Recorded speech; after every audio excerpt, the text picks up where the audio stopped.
ans d'histoire, une nature à couper le souffle. Des sommets enneigés de l'Atlas aux vastes plaines fécondes, des collines parsemées de villages berbères, aux paisibles étendues désertiques et aux côtes bouillonnantes d'activité.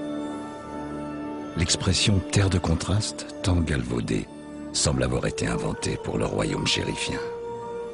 Des côtes de l'Atlantique aux plages de la Méditerranée, ce pays capable de préserver son patrimoine tout en s'adaptant aux exigences de la modernité, recèle une richesse insoupçonnée, celle des hommes. Promontoire d'un immense continent, nul ne saurait dire ici si commence l'Afrique ou finit l'Europe.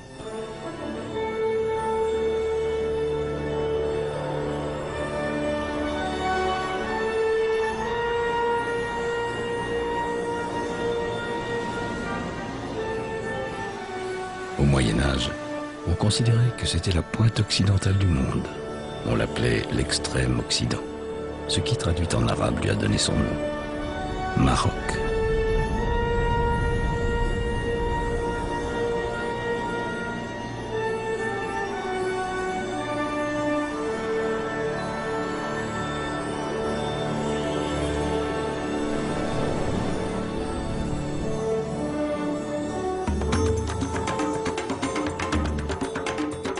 Capitale culturelle du Maroc traditionnel, Fès est la troisième ville du pays.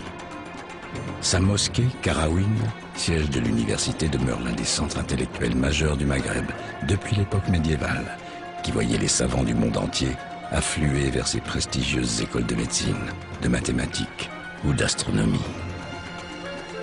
Mais Fès est aussi une véritable capitale de l'artisanat, avec son industrie du cuir et la présence des plus anciennes tanneries du royaume.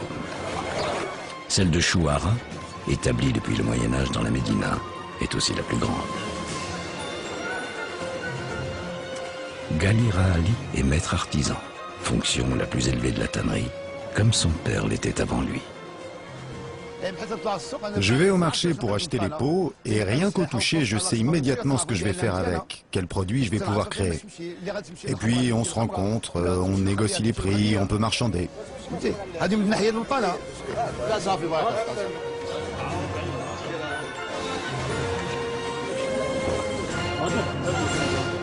Mon métier, je l'ai hérité de mes ancêtres. C'est un métier qu'on se transmet de père en fils.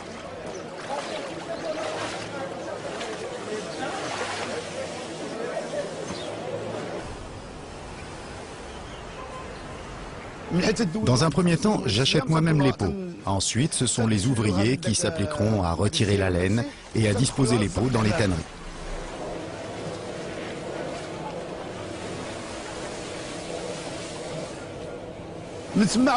Après 3 jours de traitement, les peaux sont nettoyées avant d'être mises à sécher durant quelques temps.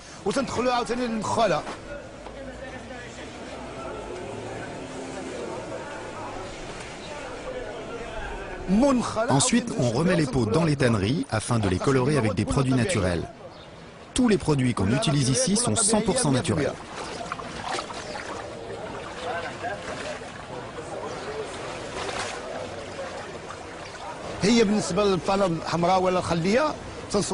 Nous utilisons un type de peau bien précis selon le produit de fabrication. Toutes les peaux ont une particularité. Par exemple, des produits comme les sacs ou même les chapeaux se feront avec de la peau de vache. Pour la confection de babouches ou de chaussures, la peau de chèvre sera plus appropriée. En fait, chaque produit possède sa peau.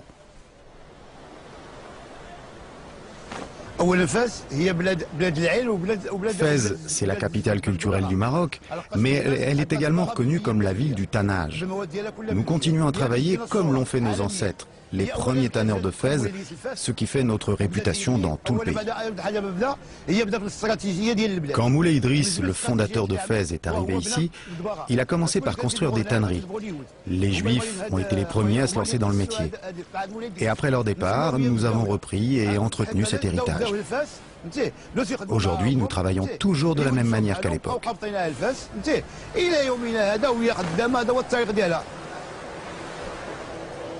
Le tannage, c'est une tradition très ancienne à Fès, qui continuera d'exister encore très longtemps, si Dieu le veut.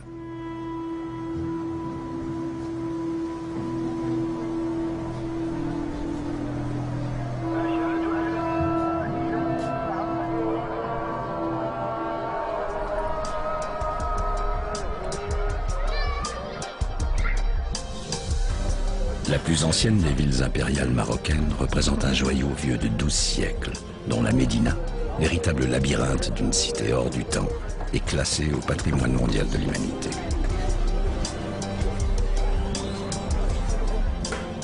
Cachés derrière des façades anonymes, on découvre des bijoux d'architecture traditionnelle, préservés, uniques, comme le palais El Mokri, l'un des plus impressionnants de Fès, resté clos pendant près d'un demi-siècle et qu'une prochaine rénovation va ressusciter.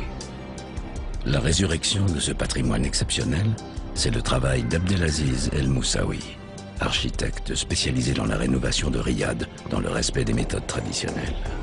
Pour ce genre de Riyad, je ne dirais pas que la loi est draconienne, mais il faut quand même signaler que les règles sont très strictes. Il y a énormément de vigilance de la part des autorités. Par exemple, il y a le ministère de la Culture, il y a l'agence de dédensification et de réhabilitation. C'est une agence qui veille au respect de l'urbanisme de l'ancienne ville, de la ville de Fès.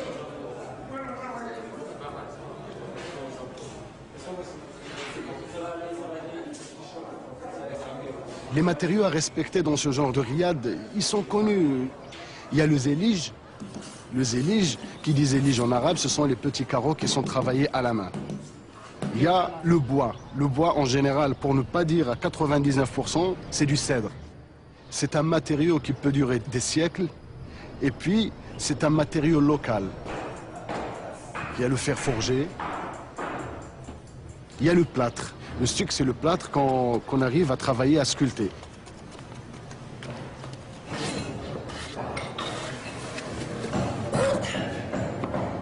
On a dû remplacer certaines pièces par d'autres pièces, mais similaires. C'est-à-dire qu'on a fait un travail de chirurgien. On a pris des photographies. Ces photographies ont servi de base pour recopier et refaire les mêmes motifs et essayer d'être fidèle à l'âme ancienne de cette maison. Il y a de plus en plus de jeunes qui essaient de se former par leurs propres moyens, d'essayer de trouver des travails chez des maîtres.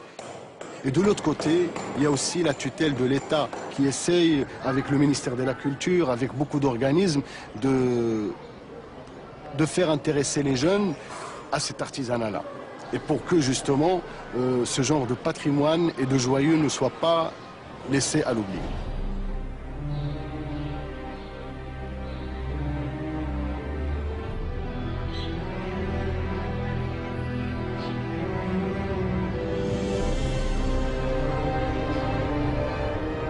La ville de Fès a quand même une particularité par rapport aux autres villes marocaines. C'est vrai que c'est la première ville au Maroc, elle a 2 siècles d'histoire, c'est la capitale spirituelle, religieuse, cultuelle.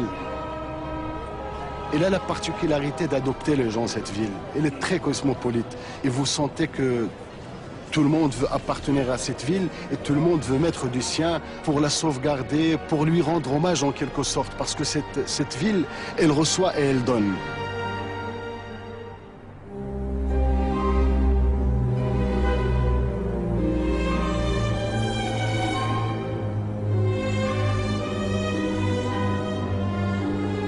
Au Maroc, l'eau reste une denrée rare qu'il faut préserver, la quasi-totalité des pluies tombant durant la courte période d'hiver. Afin de dompter cette nature capricieuse, l'immense barrage Idriss Ier, qui se dresse au nord-est de Fès, régule les apports de l'Oued tout au long de l'année et permet à lui seul d'irriguer 80 000 hectares.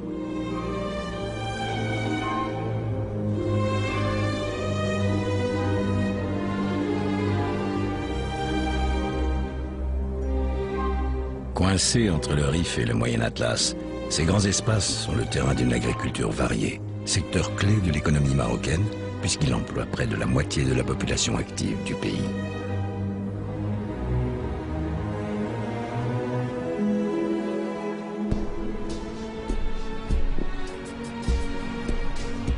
Ici, la mer rencontre l'océan.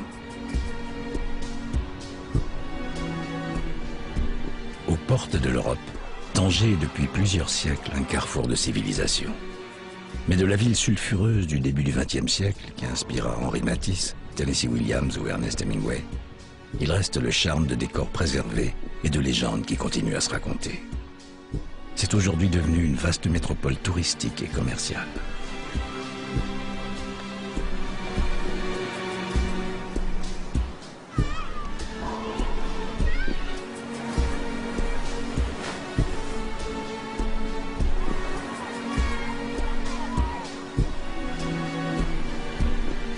la périphérie de la ville s'étend d'ailleurs le premier port de commerce du Maroc, à seulement 15 km des côtes espagnoles, sur le détroit de Gibraltar, la deuxième voie maritime la plus fréquentée au monde. Tanger Med, équipé d'installations flambant neuves, traite plus de 3 millions de conteneurs par an et sa capacité va plus que doubler à l'issue des travaux qui sont encore en cours. Mostafa El Mouzani est le directeur de Tanger Med. Dans tout le nord d'Afrique, c'est le nord de ces pays-là qui est développé de par sa proximité de l'Europe. C'est la rive sud de la Méditerranée. Le Maroc est le seul pays qui avait le nord du Maroc qui n'est pas aussi développé que les autres pays. Nous avions quand même pas mal de choses à rattraper pour justement arrimer, je dirais, le Maroc à l'Europe. On sait que le port le plus important du Maroc, c'est le port de Casablanca. Le port de Casablanca ne peut pas prendre les navires de grande capacité. Nous avons été jusque-là très dépendants de gros ports style Algeciras, Giotauro en Italie. Le port Tanger Med étant un port en eau profonde, nous recevons les gros porteurs directement sur Tanger Med.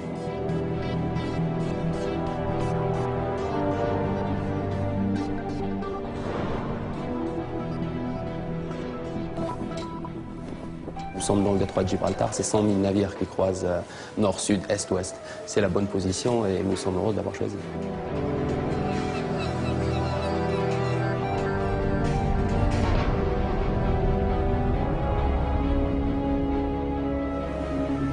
Le Maroc sait aussi profiter de sa seconde façade maritime sur l'Atlantique.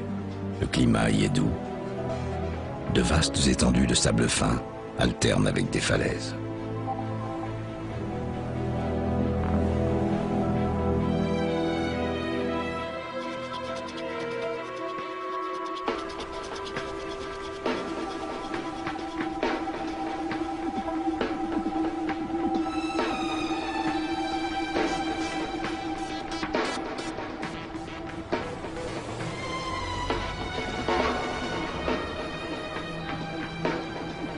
Rabat, deuxième ville du Maroc en densité, est la capitale politique du royaume depuis 1912.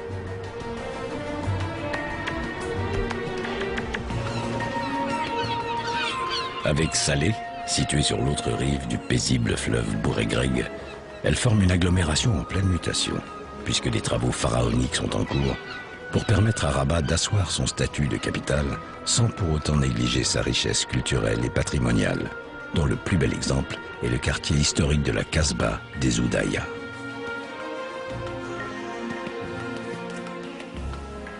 À la fois architecte et historien, Mohamed Essemar travaille à la mutation de la cité tout en assurant la préservation de ses trésors architecturaux.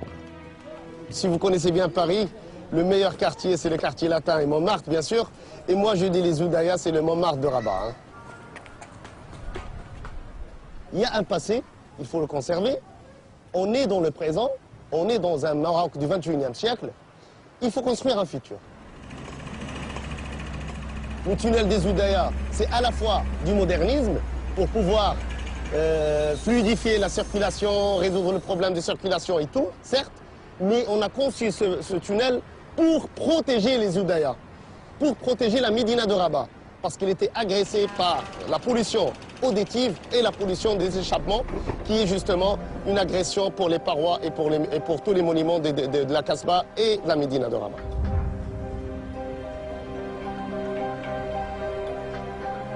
La vallée de Bouregreg et le futur projet, Inch'Allah, va représenter une colonne vertébrale de l'agglomération de Rabat Salé.